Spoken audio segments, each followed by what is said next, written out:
पितृदोष है, ये आपको कैसे मालूम पड़ेगा?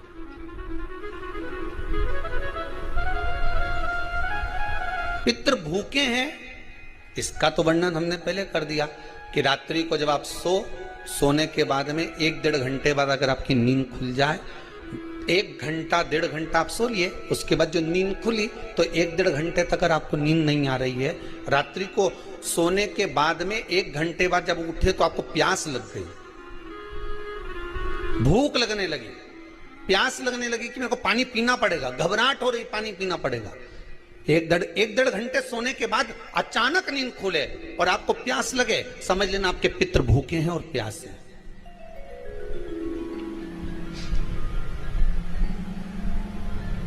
वो भूखे और प्यासे हैं, उनको जल की जरूरत है।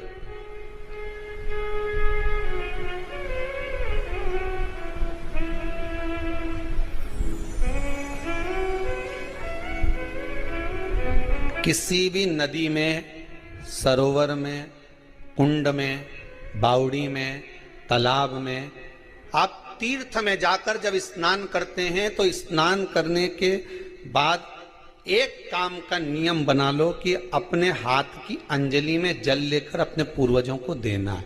प्यासे रहते हैं, भग मांगते हैं।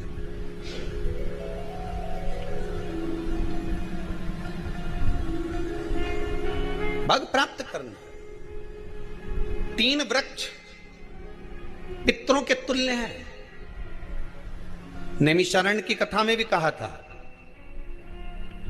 3 वृक्ष पितरों के तुल्य हैं। पहला पीपल, दूसरा बट वृक्ष, तीसरा बेलपत्र का वृक्ष। ये पितरों के तुल्य हैं। अगर आपको रात्रि में नींद नहीं आ रही है, ऐसा लगता है कि रात्रि को 1 घंटा 1.5 घंटा सोने के बाद कुछ गलत गलत विचार आने लगते हैं, नींद सुबह 3 बजे तक 4 बजे तक नहीं आती, 4 बजे के बाद फिर नींद आती है, तो एक प्रैक्टिकल जरूर कर देखना। एक प्रैक्टिकल करने में क्या जाता है? प्रयास करने में क्या कुछ जाता है क्या? प्रैक्टिकल कर देखना कि कहीं सीओर वाला महाराज झूठ तो नहीं बोल रहा है, तो प्रैक्टिकल करने में कुछ नहीं जाए। 1 लोटा पानी लो, उसमें थोड़ा सा कच्चा दूध डाल लीजिए। बेलपत्री का पेड़ या पीपल का पेड़ या बट का पेड़, इन पेड़ के नीचे ले जाकर उस दूध को दोपहर में सुबह 10 बजे से लेकर 12 बजे के बीच में ले जाकर चढ़ा दीजिए। रात्रि को फिर ना आपको प्यास लगेगी, ना भूख लगेगी। नींद एक बार लगी तो सुबह ही खुलेगी। प्रैक्टिकल करने में क्या जाता है? पानी डालने में तुम्हारा कुछ जाएगा?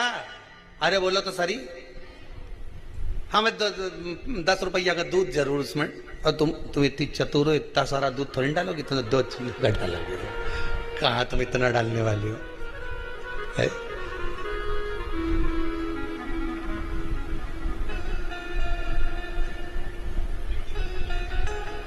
कहा बहुत चतुर लोग हो रहे संसार में हो।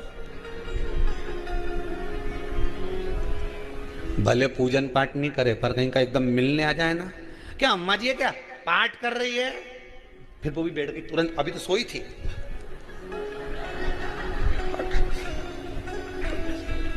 तुरंत क्या पंडित जी हैं क्या, उनसे थोड़ा काम है, अभी माला जप रहे हैं।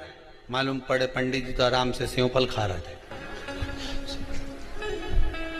अब प्लेट सोफा के नीचे घुसे तुरंत।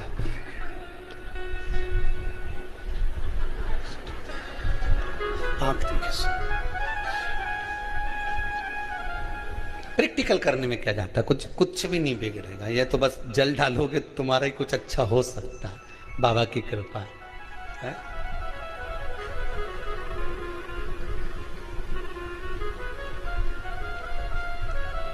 3 वृक्ष पितरों के तुल्य हैं। पहला जम के बोलिए पीपल, दूसरा बट वृक्ष, तीसरा बेलपत्री का वृक्ष। 3 पीपल के वृक्ष में 52,000 ब्राह्मण एक साथ निवास करते हैं, इसलिए पितृतुल्य है। बट वृक्ष ब्रह्मा जी के मस्तक से बना, इसलिए पितृतुल्य है। और बेलपत्री का वृक्ष माता पार्वती जी के अश्रु से बना। जब आंसू गिरे थे माता जगत जननी जगदम्बा पार्वती के, उस समय पर पितृलोक में हलचल उत्पन्न हो गई थी। हमारी नातिन की आंख में आंसू कैसे आ गए? मैनावती की पुत्री है,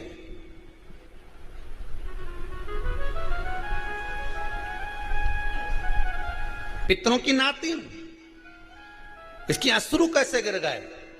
पार्वती जी ने कहा ये आंसू नहीं, मेरा पुण्य भाग प्रकट करती हूं बेलपत्री के रूप में। तो पितरों ने वर दिया था कि ये बेलपत्री का वृक्ष हमारा आशीर्वाद है, इसके नीचे अगर कोई दीप लगाता है, शिव को स्पर्श कर चढ़ाता है, उसके पितरों की शांति होगी। हम स्वयं उसको आशीर्वाद देने के लिए पधारेंगे। बेलपत्र का वृक्ष पितृतुल्य।